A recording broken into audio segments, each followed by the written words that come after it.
کوفے میں ایک بڑھیا رہتی تھی، شور ہوا کوفے کی گلیوں میں، حسین آ گئے۔ اس نے اپنے گھر کا پردہ اٹھایا، یوں دیکھا، کہتی حسین نہیں ہے۔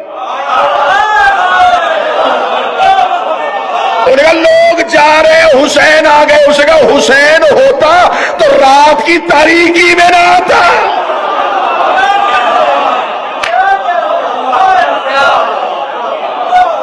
یہ حسین کی آنے کا وقت ہی نہیں ہے۔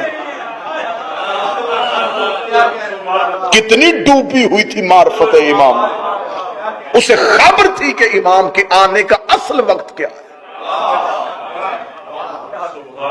اور تاریخوں میں ایک اور شخص کا کہا ہے، اس کو بھی کہا گیا حسین آ گئے۔ وہ بھی بازار میں گیا اور دیکھے کہنے لگا حسین نہیں ہے۔ جو کہے گا حسین کیوں نہیں، تجھے حسین کی نشانی کا پتا؟ اسے کہا حسین ہوتے تو دائیں بائیں اکبر و عباس ہو۔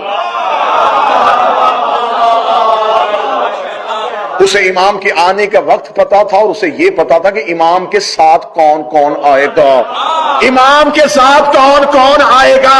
یہی وجہ ہے کہ جب ادھر سے دجال کہے گا کہ میں آ گیا ہوں، ادھر سے مہدی کہے گا میں آ گیا ہوں، آپ پھر دجال کی طرف دوڑ پڑیں گے کہ یہی مہدی ہے۔ جو مہدی کے پاس جائیں گے انہیں پتا ہوگا اکیلا نہیں آیا، 4 نبی پیچھے آ رہے ہیں۔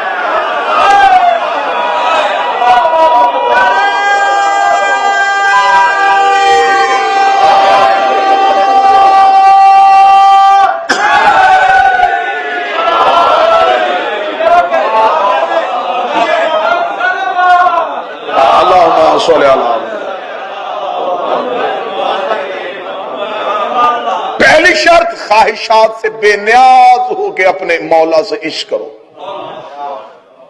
خواہشات سے بے نیاز ہو۔ مجھے آج تک نہیں کسی کتاب میں نہیں ملا کہ جناب سلمان نے مولا علی سے کہا ہو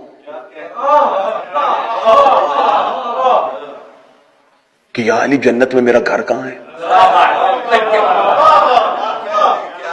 مقداد نے کہا یا علی مجھے فلاں جگہ کا گورنر بنا دے۔ کمبر نے کہا ہو کہ آپ کا دور آ جائے تو مجھے فلاں جگہ کی گورنری حاکمیت مجھے دے دے۔ ان میں سے کسی نے بغیر خواہش کے اپنے وقت کے امام کو مانا۔ ہر دور کے امام کے نوکروں میں سے جو ایک وصف علیحدہ نظر آئے گا وہ بغیر لالچ کے امام کو مانتا۔ حضرت ابو ذر بیٹھے ہوئے یوں اپنی چھڑی کے ساتھ، ایک شخص آیا دے کے کہنے لگا کیا فائدہ ہے علی کو ماننے کا، دیکھ ہم نے ان کی بیعت کی اور اس نے کی، اور اس نے وہاں گورنر بنا دیا، اس کو یہاں بنا دیا، اگر تو بھی ہمارے ساتھ اس دن بیعت کر